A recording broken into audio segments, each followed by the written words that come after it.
umuntu akakohereza amafaranga aguhamagara cyangwa Rwanda muratinyuka pe agahita hamagara kubera ibihumbi 3 kuki izo nimero utazirebye gatatu ngo uhamagare umuntu ugiye koherereza Imana iri kumpa ngo nyagusubize yego baranasaze akazi ko kubika ibanga noneho nibe n'abantu banini bibaze no kubika ibanga ugana nkanjye Mana wi niba uzi ko nkubiki ibanga uwi iri ku gasozi ku Karubanda n'umunsi umwe nzaturika ndivuge nabuze aho riki reba ukuntu ngana niba uzi ko nkufitiye ibanga utaranyishyuye nuko bitarakugeraho naho ubundi narabivuze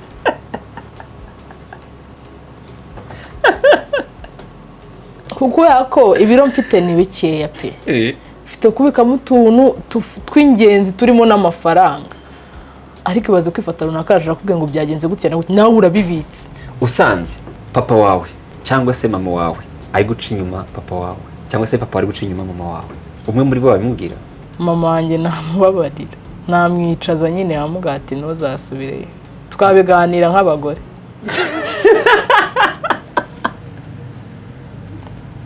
naho usanze ari papa wawe ushobora gushaka nk'ahantu mbihera ariko urumva mwaganira nk'abagore ntabwo wambwiye niba wabigura papa wawe reka ntabwo yabimubwira gusa namubwira iki ngiye twarashakanye icya kabiri wamweshe ntari biri nkabivuga ngende muri business hora aho ngaho uri kunkanga ariko utari bubwire mama wawe ko papa amuca inyuma kubera ko yaguha amafaranga uramutse noneho utayimubwiye agakomeza akabikora wenda akazaza urabizi iby'imibonano mpuzabitsina ukuntu bigenda ugasanga wenda yanduye indwara zidakira araje azanduje mama wawe ubwo yankizwa n'iki nawe byibaze nyine ahubwo ibaze mama wanjye abimenye nyine urumva utabuhemukiye mama wawe amenye ko papa amuca inyuma abikuye ahandi hantu akanamenya ko nawe wari ubizi nahita niyahura none urumva utabuhemukiye shake ko namemutsa ku mana blessings nizere kumeze neza cyane aho uri hatandukanye waba uri mu Rwanda cyangwa se hanze y'u Rwanda nizere kumeze fresh cyane kandi naho bitameze neza bizamera neza aha nicaye ni kuri Layer Entertainment cyangwa se YouTube channel yitwa Layer Entertainment ushobora kuba ariko bwa mbere tubonye ariko niko yitwa ni ibiganiro dukora bya entertainment ariko nanone habamo n'ibyo ubuzima busanzwe tuba tuganira n'abatumirwa batandukanye ariko umunsi ntabwo ndi kumwe n'umutumirwa ndi na mugenzi wanjye yitwa Jamila ariko mbere ko dutangira kuganira ushobora kuba ukeneye kuba wakina film cyangwa se ukeneye kuba waba umukinnyi wabigize umwuga muri cinema dushobora kugufasha hano ku Gicumbi Cinema Center ushobora kudusanga hano ku Muhima ni imbere ya House Tigo uhabona station Merezi ya downtown ubundi imbere yaho itubona handitse ngo Gicumbi Cinema Center turaza kuba tugufasha neza kugira ngo umenye kuzandika kuzikina kuziyobora gukora amajwi gukora urumuri buri kimwe cyose ubundi ukaba umunyamwuga impano yawe ikagutunga nitwa Leandre ni umugabo cyangwa se abantu benshi bakunze kunyita Nohet ndi kumwe na Jamila mugenzi wanjye meze ute ni neza cyane meze fresh meze bon ndabona usa neza aserera ku cyo mbya ngamaransa uburankunda sibyo rata uzubona abankwangira iki ngama amafaranga ushaka ngahe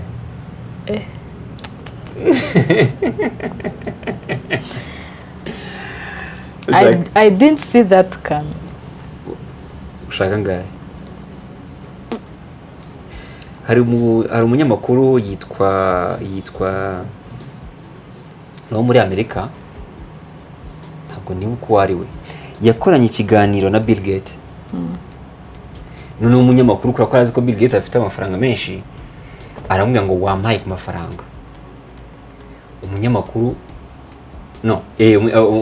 Bill Gates arabaza ngo ushaka ngahe umudamu ntabwo niba uko ari we yananiwe kwandika amafaranga ashaka kandi yarabonye amahirwe kuba ari kumwe n'umukire ayo yakwandika yose yamuhereza yaramubwiye ngo iyi opportunity tubonye mu buzima nta n'umwe ushobora kongera kuyibona uko njye nshobora nko kumusanga nk'igihumbi cy'amanyarwanda ibaze gusaba Bill Gates $1 rimwe yamuhaye sheke ngo andika amafaranga ushaka nakandika imibare ikarenga ikaza ikagera n'aha hasi ngakomeza n'ahanditse andi magambo gukina n'amafaranga Bill Gates yaramubwiye ngo aya mahirwe yarubonye urumva byageze nyuma Bill Gates ati noneho tuve mu mikino andika amafaranga ushaka yani tari miliyoni 10 z'idolari ntabwo nibuka amafaranga yanditseho cyakora amafaranga nakandika amaze niyo gusa nakandika nshaka kwandika nk'umunani cyangwa 9 zero zigakomeza nawe akabibona ko ndi kwifuza ibidashoboka we ageta kugenera so bivuze ngo rero gusaba hari akandi kantu nzi hari umugabo w'impumyi mbere ko dutangiye ikiganiro nyine ngo ni story ni umugabo wari ufite ubumuga bwo kutabona noneho ariko yari amaze imyaka ye yose atabona rimwe rero azagusaba Imana ati Imana uzambabarire ati rimwe uzampumure mbone byibura umunota umwe nongere mpume so rero igihe cyarageze icyifuzo Imana yayisabye arahumuka amaze guhumuka abona inkoko sinzi impamvu utetse kandi bidasekeje abonye inkoko arongera arahuma mu guhuma rero yabaga ari nk'ahantu wenda yatembereye umuntu agahita avuga ngo ngo mbega imodoka nziza ngo ntabwo iruta ya nkoko umuntu yavuga ati mbega inzu nziza ati ntabwo iruta ya nkoko ubwo uzi impamvu Imana yamusubirije gutya wasanga yariyirije asaba uwo munota umwe niyo ngo ikintu cyose yumvaga ko ikintu cyiza yabonye ari inkoko so bivuze ngo natwe tujya gusaba ujye usabye ikintu nyine usabe neza zana niyandikira amafaranga nshaka buretse bane ntanga amasomo bone kuvuga rero ntangiye ngiye gusaba Imana ntabwo nyisaba amafaranga mbaza ngo nyisaba iki nyisaba umugisha ngiye gisaba amafaranga wisabye amafaranga ntabwo wabona amafaranga wisabye Imana mvuga n'umubare wayo ahubwo muri wa mugisha uvuga n'umubare nyandikira iretiri munsi ngashyiraho ngo yoze sincere ngashyira amazina yanjye ngasinya nukuri ngiye gusaba Imana ntabwo nyisaba amafaranga sinyisaba igikundiro sinyisaba iki ahubwo ngiye nyisaba umugisha rero urabeshya mu mugisha nukuri birese mu mugisha hakuyemo byose kuko ishaka guheza n'amafaranga ugasanga nta mugisha ufite n'undi ntuyarambane ushaka no kuguha umugisha utarimo amafaranga none si uwo mugisha umva utarenze erega amafaranga gutunga amafaranga menshi siko gutunga amafaranga share yambabarira ngewe uzi kosa twe tugira twifuza ko amafaranga tuyatunga kandi amafaranga agomba kudutunga sinzi rero kumvira logique wizana ubwenge hano ntureze niba mufite baretse ngabukoresha reka nkoresha buke ku muhanda urumva twebwe twumva ko dukwiye gutunga amafaranga kandi amafaranga agomba kudutunga ni nkuko twebwe abantu badafite amafaranga menshi dukorera amafaranga mu gihe amafaranga agomba kudukorera oya reka nkubwire ya nago what did you say ngo nago tuba nuvuga twe dukorera amafaranga oya nshaka ibyambere tuba dushaka gutunga amafaranga kandi agomba kudutunga nago nemeranya nawe kubera iki habaho gutungana abagomba kuntunga nanjye nkayatunga nuko bemeze sibyo rata byibura at least ikindi nuko twebwe dukorera amafaranga aho kugira ngo amafaranga dukorere habaho gukorerana mwana none se yaje ntabwo yakoresha reka nkwereke umukire dufate n'urugero nkandi dufate reka kuvuga urugero rw'umukire mu Rwanda umuntu nyine ufite amafaranga aba afite business nk'eshanu cyangwa se zingahe ziri kumwinjiza ku buryo ashobora kuba yibereye mu rugo ariko amafaranga nyine ari kuza mu gihe twebwe tuba turi kwirukanka inyuma y'amafaranga njya kwa tuyirukanka ari igihe wiruka ukajya ukabakumana kuki ntayabona basimaho duke nguriza n'ubundi nta handi nzajya uwawe nawe nenda kugucikira nguriza yagiye Imana nyiguza nka 3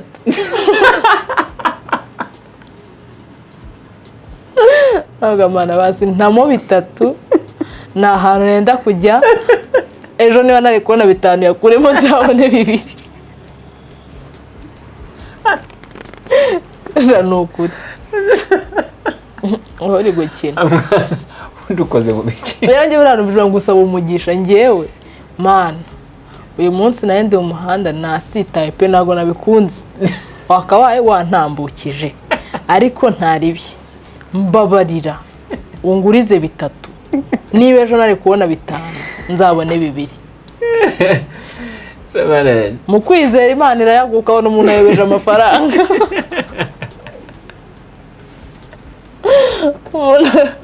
Umuntu akakohereza amafaranga aguhamagara cyangwa Rwanda munatinyuka pe. Agahita ahamagara kubera 3,000. Kuki izo nimero utazirebye gatatu ngo uhamagare umuntu ugiye koherereza, Imana iri kumpa ngo nyagusubize. Yego. Baranasaze. Ndabiga twigire mu kiganiro cyacu nyirizina n'ubundi na amatopic tuba dufite kugira ngo tuganire. Murabizi ko tujya tuzana n'abatumirwa batandukanye. Jamila nawe mu minsi iri imbere atajya kubazana abatumirwa, ubwo mu muri tayari cyakora.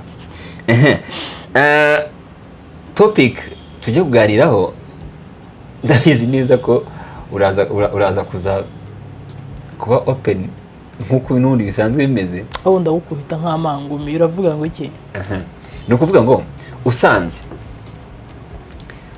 papa wawe cyangwa se mama wawe ari guca inyuma papa wawe, cyangwa se papa ari guca inyuma mama wawe, umwe muri bo babimubwira, ubwo urabizi, ni wowe wenyine ubizi. Mama wawe cyangwa se wenda papa wawe ntabizi ko mama wawe amuca inyuma, cyangwa se mama wawe ntazi ko papa wawe amuca inyuma, ariko wowe urabizi. Ariko waciye inyuma wari wese arabizi ko mbizi. Yego, wabimubwira?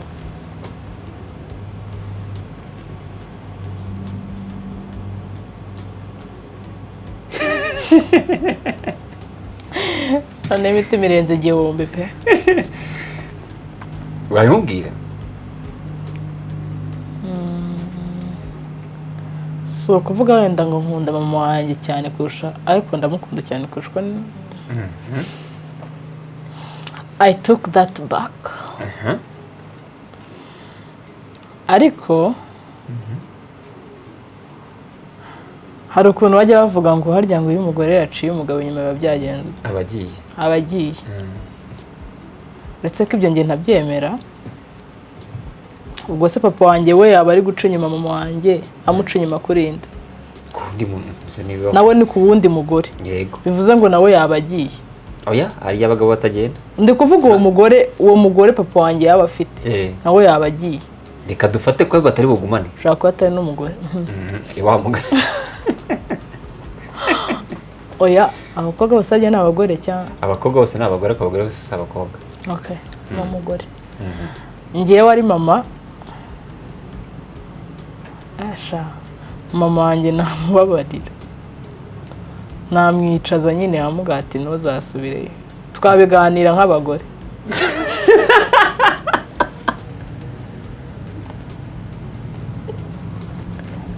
Sinzi ko namutegetse mu rugo rwe ra. Naranyica.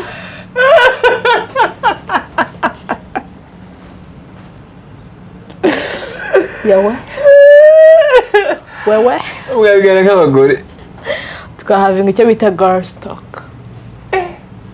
Naho usanze ari papa wawe? Ako hari mama baba bari strict. Ukaba nyine utatinyuka kubimubwira. Nyine nka mama wanjye ushobora gushaka nk'ahantu mbihera, ariko urumva mwaganira nk'abagore, ntabwo wambwiye niba wabigura papa wawe. Reka. Ntabwo yumubwira. Gusa namubwira iki ngiye twarashakanye. Oya ni ukuri ngo mwari ubujajwe. None se usanze papa wawe ari guca inyuma mama wawe? Nge mama namubwira ati nubishima kubimubwira ubivuge, nutabishima nyine ubireke, ntabwo bisa neza. Bibaze ko nagufashe ndi umwana wawe, ntabwo bisa neza. Ariko ari papa sha namukoramo business.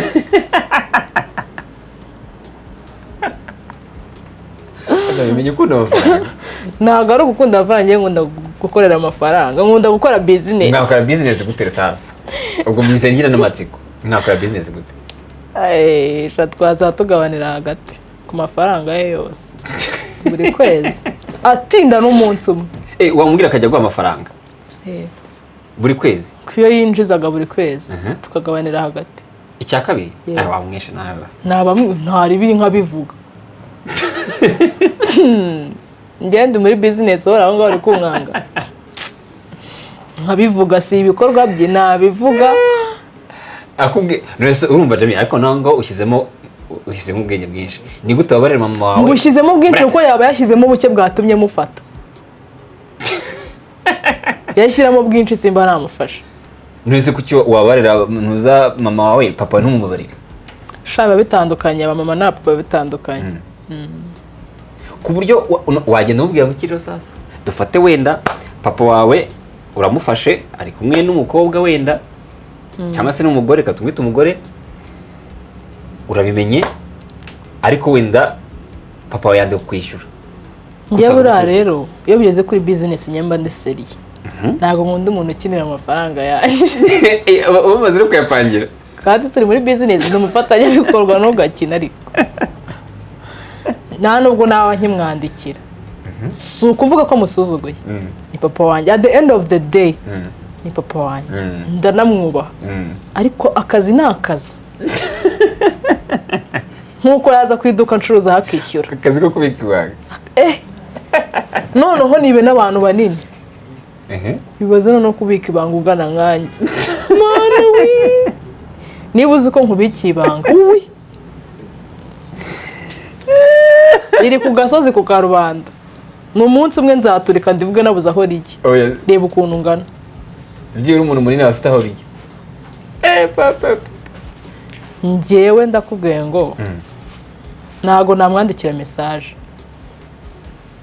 namuhamagara harenzeho umunsi umwe oya ntago natumurenga yari kuyamuye umunsi ejo bwije atayamaye nta n'ikintu abivuzeho ejo nka saa 5 namuhamagara papa kutamaye amafaranga oya nisugo yabona amafaranga ntago namuhamagara ni buri kwezi ntago navuze buri munsi nyine dufate buri kwezi yego surumva atari menshi ni business rega rero abushingiye business zakabati noneho dore ngiyi business ngiye ngushingiye kujya ujye guha amafaranga oya business ishobora guhomba ahubwo we yazajya yamanje nkazitekereza business nkayishinga akazakomezamo amafaranga nanahura n'ikibazo nahomba nkabona uko nzamuka. Mwana ibintu byo kurengera mama wawe nturengere papa wawe nanone ntago ari aho kumurengera kureza ko kuki se mama utamwaka amafaranga we ikibazo abagabo ngo amafuti yabo ngo nibwo buryo bwabo ndavugisha ukuri yego nshaka kubimubwira ugasanga namukubise ibaze none namukubise kibuye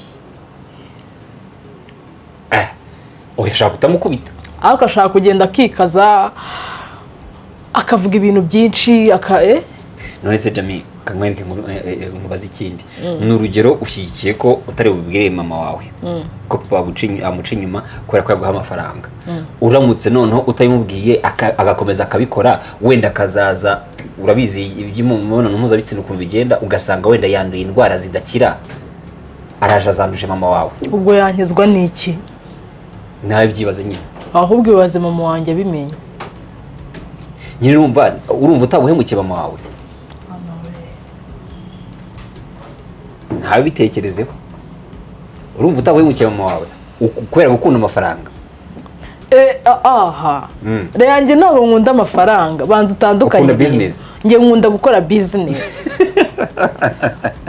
business zivamo amafaranga njye nkunda kurya amafaranga navunikiye ariko ntabwo bavunikiye uzi kubika ibanga ukarimira no mu nda ngo pi yego ntabwo wayavunikiye mwana usuru ari yabomva kubika ibanga byoroshye bitorohaze se uguceceka reya ntuguceceka njye nkanjye ibanga iyo unyishyuye ndaribika ariko iyo hari abantu batazirega nabo kuryibikira ugasanga wambwiye ikintu ni ibanga sibyo ntagira yarya nkumva runaka arakimbwiye nkavuga se niyo mpamvu ntakibika amabanga ariko iyo unyishyuye itambona ko biba biri seri niyo mpamvu abantu bose bikiye amabanga barakwishyuye barabizi muze muri comment mubivuge niba uzi ko nkufitiye ibanga utaranyishyuye nuko bitarakugeraho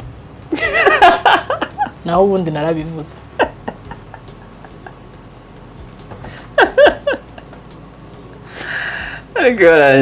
arya ibanga ryanjye kubigije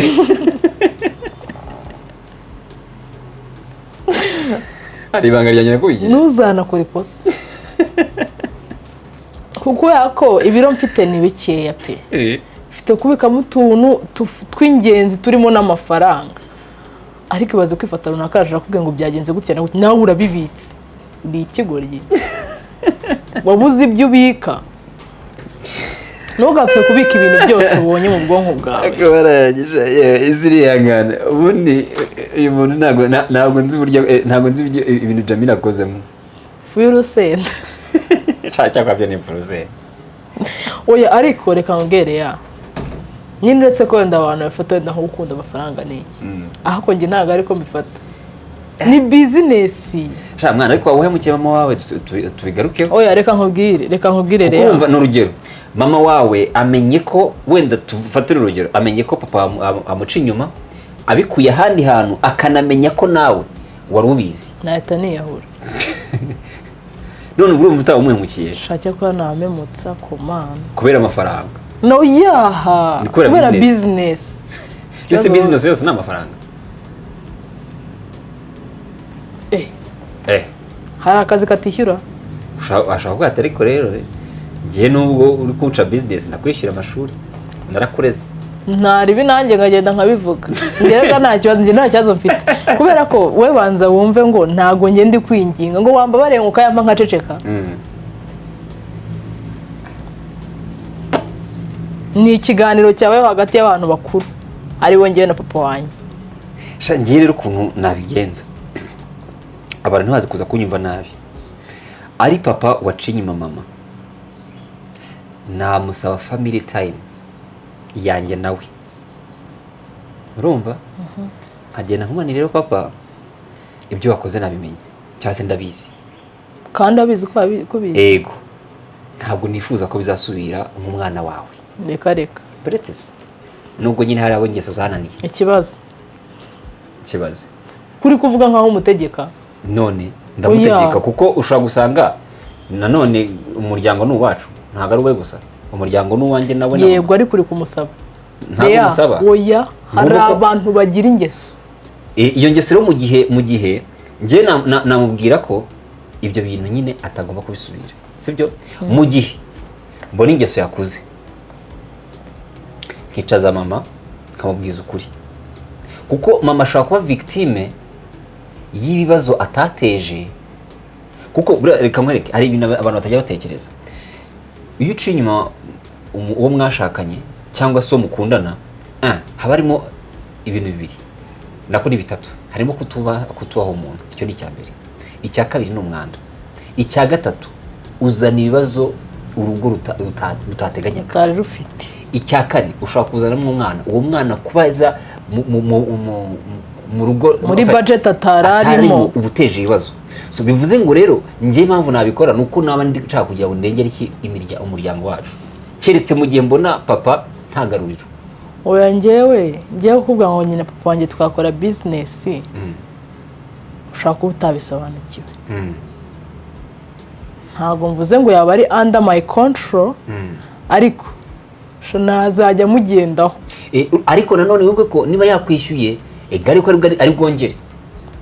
Oya yongeye nabivuga. Urumva nundi ariko hari ayo naba nariyeho muri business yanjye naho nakoze. Nge nta nkunda gukora business zihomba. Niyo naryamo bibiri. Nkunda bibiri. Jamila mwamuhaye bibiri. Nkunda bibiri wajya barabindoze. Wowe ubyumva ute? Uramutse ufasha umubyeyi wawe ari guca inyuma umubyeyi wawe wundi. Papa wawe cyangwa se mama ari guca inyuma mama wawe cyangwa se mama ari guca papa wawe. Ariko uhise uvuga ngo ugiye gukora business nk'iyo option yanjye utabanje kwicara ngo muganire. Nta kintu na kimwe waba ufashije sti waba umeze nk'igisambo ukurura wirebaho gusa gukurura wishyira kandi ushyigikiye n'amakosa arimo kuba. Ariko ukoze business iri burengere umuryango nk'icyo papa wanjye. Urukumva? Agufunganya umutwe se kwa ngogenda bivuge n'ubundi nta bivuga. Hagaye. Mama wanjye aritonda nicyo kibazo. Kandi mama arareba ikino kiganiro. Cyakora yawe. Ese ajya bireba? Arabireba nyine. Akira ari nka gatatu. Yakubwiye gwiki? Yarumiwe. Oh yes. Oya kandike. Nari mbivuze abuzeho. Tabivuge n'ubundi. Cyaza cyanjye I talk too much. Nari mbivuze habuzeho akadomo. Ubwo bisigira amatsiko wamene mbere nkazamubaza. mama wanjye ni umufana wanjye. cyakora ariko kugira ababyeyi b'abafana bacu abari sawa. Mama wanjye ndamukunda cyane, she's my biggest fan. Njye nanjye ibiganiro byanjye mama arabireba, noneho naribeshye muri broadcast nakoze nawe mushyiramo, kandi hari ibiganiro tuba twakoze mba nashaka ko yumva yo nkajya kubona nkabona my comment. oya njyewe ibintu ngiye kuvuga ikibazo mfite abantu benshi ku mana. Hari umuntu dusengana ni umuntu muri seriye cyane, ariko iyo arebye ikiganiro screen recording nk'agace gatoya kakanyereza kanyandikira ngo kuraje mukobwa wanjye.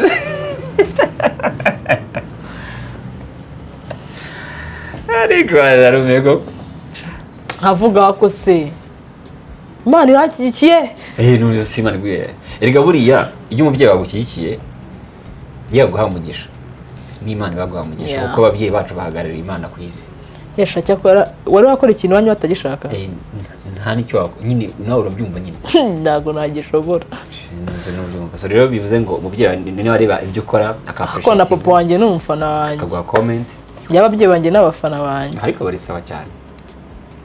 Nicyo navugaga rero, mu gihe uzi ko ushaka kurengera inyungu z'umuryango uba ugomba kwicaza ababyeyi bawe no matter what, kuko umuryango ni uwanyu, si uwa papa wawe, si uwa mama wawe, umuryango ni uwanyu. Inyungu zose ni inyungu z'umuryango, ni inyungu zanyu mwese, ntabwo ari inyungu zawe bwite. Utazakora ikosa uvuga ngo urumva ngo papa se nkora. Ariko hari nk'umuntu ushaka kuvuga ngo wenda abantu bari kureba iki kiganiro wenda nawe ufite uburyo bwawe wumva wabikoramo, ariko nk'umuntu uvuga ngo nabicaza famiye yose nkabivuga. Oya, famiye yose ntago famiye wayicaza mu gihe ubona bisa nkaho byananiranye.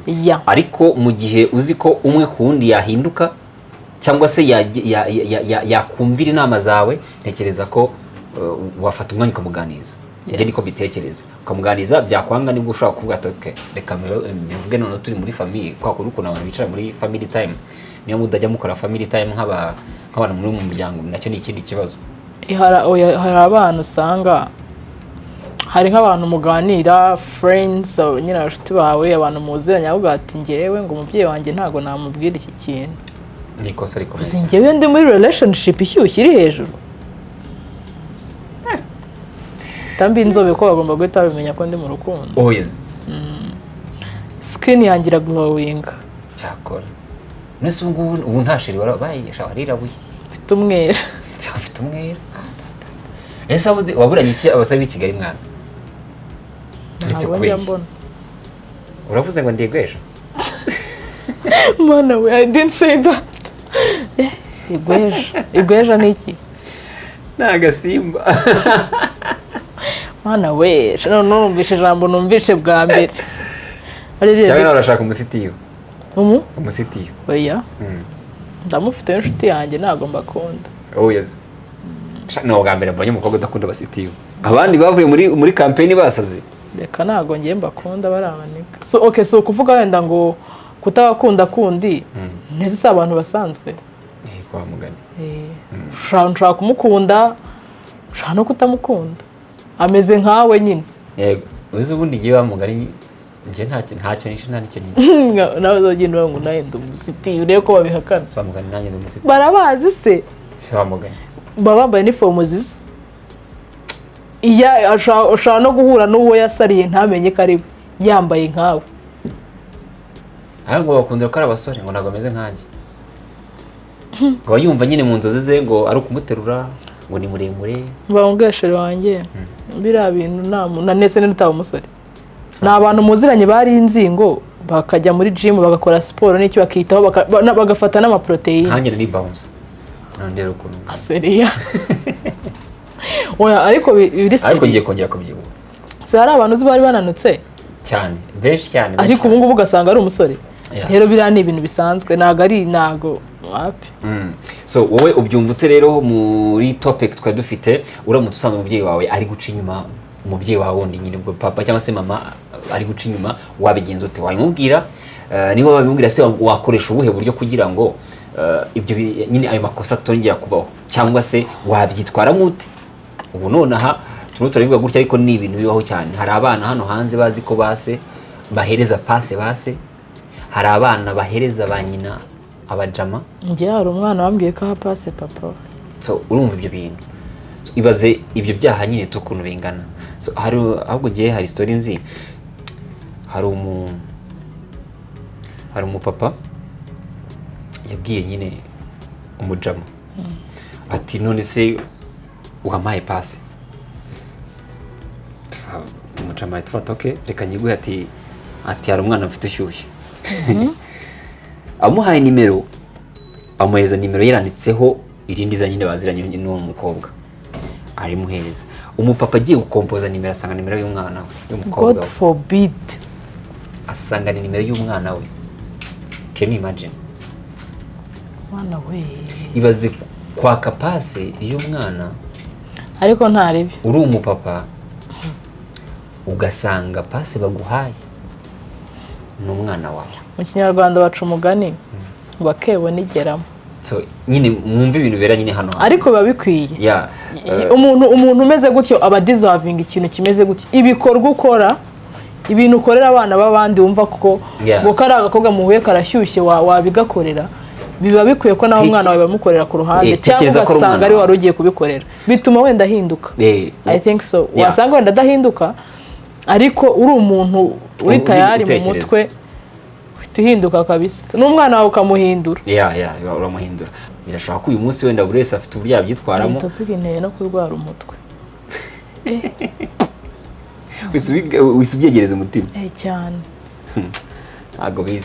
Ibyo ni ibintu bibaho kubera ko tuza hano kubivuga, kubera ko bibaho.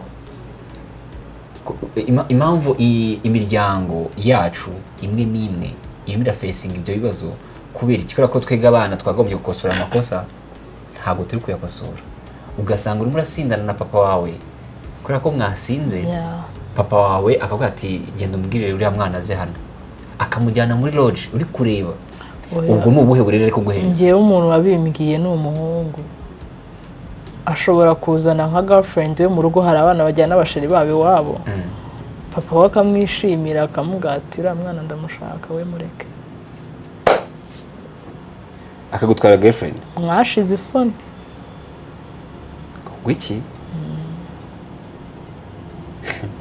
Kadusoza ikiganiro. Bazazana n'ingwe mu mujyi. Gira inama abantu abapapa cyangwa se abamama bacinyi abo bashakanye. Ntaze kuvuga boyfriend na girlfriend ko n'ubundi murabikora. Nese ubundi reka njyewe ibintu byose mba nifite n'ibibazo. Ubundi wajya gucinya umugore wawe cyangwa umugabo wawe ko mudafite wenda issues bijya bibaho ngo baba bafite ibibazo byo kutumvikana n'iki. Nta issues mufitanye ntaki. Why would you cheat on your partner? Gucinya umuntu suko utamukunze.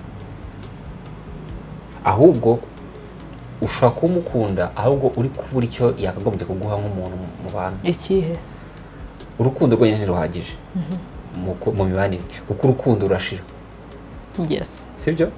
Ariko iyo wa muntu mubana hari uburyo, n'urugero nshaka kuba ndi turi muri fiançailles nkakwitaho nyine buri kimwe cyose ukankunda. Wagera mu rugo wamara kubyara, niyo ngeso y'abagabo bamwe na bamwe ariko simbavugiye, ugasanga wibagiwe zimwe mu nshingano. Ari umugore wazibagiwe? Umugabo. Cyangwa se umugore yagera mu rugo akirara ku rwego rw'uko nyine aba yumva nyine atakikoze za nshingano nyine yakagombye gukora.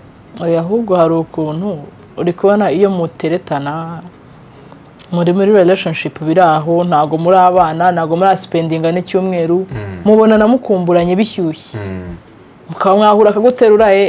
Iyo mugeze mu rugo ntago byaguma gutya. Sibyo cyane nakubwiraga, murahorana nyine murarambirwana. Ni bya bindi uriya muntu avuga ngo muhura buri gihe ufite makeup, ariko mu rugo ntabwo zirarana, isura iba yahindutse kuko umuntu wisiga makeup ntago. Ikindi kintu gituma abagabo baca inyuma abagore babo, mu byo nagiye ngana na bamwe mu bagabo nyine twagiye tuganira, kuko hari abantu benshi bana nabo bashatse, kuko hafi nka 90% abo tubana mu buzima busanzwe n'abashatse. Umugore, abagabo twege ukuntu duteye twanga stress. Iyo umugabo rero umugore yamuteye stress, ni yandi yigira mu kabari akajya kunywa byeri yahurira n'umukobwa we n'urugero uri kumushimasha mu misatsi nahe yose akahita bati ubundi atanjya kumara iki. Reka mvugire abagore ho gato. Uretse bavugira. So bivuze ngo rero abagore twege hari igihe abenshi abagabo bamwe na bamwe bafata imyanzuro yo guca inyuma abagore babo atari uko babanze ari uguhunga ibibazo nubwo njye ntemera iyo logique njye ntabwo mbyemera. Ibyo bibazo niba uri umugabo ugomba gufacinga ibyo bibazo ukabikemura cyangwa se bikakunana wa mugani nkuko Jamila bivuze mugasepara mugatandukana ugahita ukomeza inzira zawe aho kugira ngo umugore azashyushya amazi ayameneho cyangwa se nanjye nica umugore wanjye. So mugomba gutekereza ko nyine abagore mu gihe ufite iyo baravuga ngo urugo rwiza ni ijoro rito kandi urugo buriya baba bavuga si umugabo n'umugore kuko umugore niwe mu rugo inshuro nyinshi. Abantu bazi ko urugo ari inzu. Oya nganyumvira. Abagabo ntago bakunda stress yego. Ariko waruzi ko hari abagabo nabo ba stress. Bo ubwabo ari stress. Yego ishaje ntago ndabizi. Ugasanga wowe Leandre ukurikije ukuntu wakuze ibintu wabibonye abantu mwaganiriye ibyo yahuye nabyo famille wakuriyemo uzi ko kubera wenda mama wawe yavugaga nabi ukumva ko nawe nyine uzi ko abagore bose ari babi. Yego. Hanyuma washakana n'umuntu ahubwo ukamubera ikibazo kuko wowe ubwawe uri stress cyane. Noneho wowe ukazajya ukomeza ugenda uvuga ukagana yandi kuko uranze. Uriya mugore arananiye bigenda gutya na gutya. Ni mpamvu nimujya gushaka ikibazo muzabanze mwembi murebe mwishungure muvuga ngo hari abantu noneho ntiyabira tuvuga ngo amafuti y'abagabo nibwo buryo bwabo. Hari abantu batemera amakosa pe. Yego. Atari ukuvuga ngo muranabana muri relationship akaba takwemera ikosa. Nkaba nagufata uri no kunshitinga ukarahira ngo abantu bose nzi bapfe ntago ari njye. Twibonaniye twavuganye ariko urarahiye. Ikindi abantu batajyamenye nuko gusaba imbabazi biraruhura. Yes. Niba ari ikintu cyambere kibaho cyiza nuko wakosheje ugasaba imbabazi uwagukoshereje wowe wakoshereje naguha imbabazi uraruhuka natanazigura uraruhuka ariko nataziguha we arasigara remerewe kurenza wowe. Niyo mpamvu nyine muba mugomba kuganira nka famille niba waramushatse mugatinyukana. Afite ngiye mvuga ko niba ukunda n'umuntu cyangwa subana n'umuntu uba ugomba kumufacinga ukamubwira ngo iki singishaka kidagishaka cyangwa se ngewe ibisinshoboye kubana nabyo let me live. Ngewe inama nagira abantu bubatse ubwo ndi kureba kuri both sex baca inyuma abantu bashakanye ushaka kuba atari nk'inama ari no kubabwira gusa kuko ntago nubatse ndacyari muto. Erega baravuga ngo nigi ry'ahantu inyoni. Buriya urukundo rurashira ibyo turabizi kuko natwe relationship buri kumwe n'umuntu nta n'ikintu mwapfuye ukabyuka mu gitondo bikanga ukumva ntago kimushaka pe. Ariko ntago uko utagishaka umuntu bivuze ngo mu breaking up ushaka utakimushaka ariko impamvu 10 hari impamvu 10 muri izo mpamvu 10 harimo 6 zatuma njye na Leandre tugumana. Izo enye zatuma dutandukana nkazitesha agaciro nkazisiga inyuma cyane. Ntemera gustikinga nkaguma nkihangana nkarwana tukagumana nyine ntago kuko iyo ugiye kuri uwo mukobwa cyangwa kuri uwo muhungu uwo musore kuko akenshi abantu baca inyuma abantu bashakanye bajya ku bantu batoya. Iyo ugiye kuri uwo muntu uba uri kwangiza resources zo mu rugo kuko nta mukobwa mwaryamana cyangwa umuhungu utamuhaye amafaranga. Yego. Uburi kwangiza nyine ntago ari ugukora ubusa ahubwo burimo gusubiza inyuma famille yawe. Ikiza nuko nyine mutinyuke mubashe kuvuga ngo utobora uganire n'umuntu mubana umubwire ikibazo gihari umubwire uti ngewe ibi bintu niba nka biriya twavuze ngo umugabo ngo ugona biba bisa neza uvuge ngo ngiye kugona kwa birambangamiye. Wenda agerageze kuzajya asinzira adasinziriye uri kumva ko kubwira umuntu ngo reka kugona biragoye kuko aba yasinziriye ntago abizi ntago agona ngo ndagone. Ariko wowe tobora werure ube open umubwize ukuri birambangamira bira bintu. So nawe ashaka nyine uburyo kuko nko kugona hari position baryamamo ntugone ntago mbise kurakora nigeze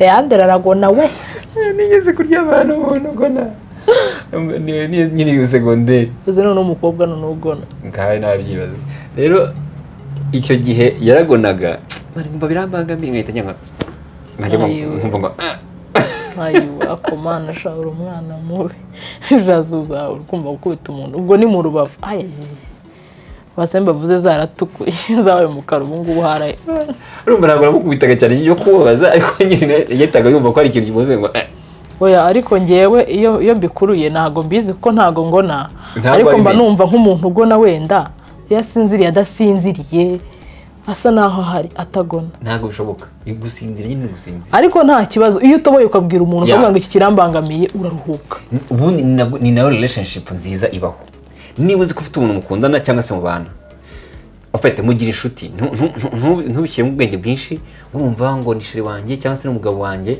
ubishyire mu bwenge bwinshi mubane nyine nk'inshuti kuko mbere abantu bishyizemo ngo ukuri kose ntabwo ari kwiza njye ntakubeshye ntabwo twakundana turi inshuti gusa mwa muri mu bikira kuko n'urugero ngiye kubwira ngo wenda nuka mu kanwa byantera ikibazo kandi mu gihe uri inshuti yanjye nabikubwira